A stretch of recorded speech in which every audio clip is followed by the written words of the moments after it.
Welcome to the Tech Egg. Don't get scrambled. Enjoy the video. You need to begin by confirming compatibility and securing power. First, verify your Android supports Qi wireless charging and remove metal objects or cards from the case so coils align. Next, plug the charger into a capable adapter, prefer a 9V/1, 1A or a QC/PD wall brick.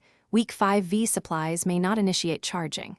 Once done, place the pad on a flat, stable surface and connect the cable fully. Watch the charger LED to confirm it. Now you must align the phone to the charger's coil to start charging reliably. Place the phone with the back centered over the pad. Use the camera module or printed coil mark as a guide. Small shifts can make the difference. Make sure case thickness is below about 3 mm.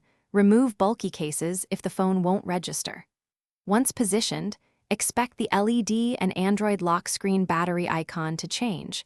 The phone will show a charging indicator and estimate, confirming the session has started.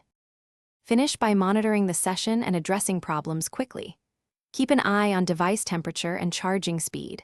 Unplug when it reaches 100% or after the intended fast charge window to preserve battery health. If charging doesn't start, first reconnect the charger cable and reposition the phone. Small adjustments often fix alignment faults.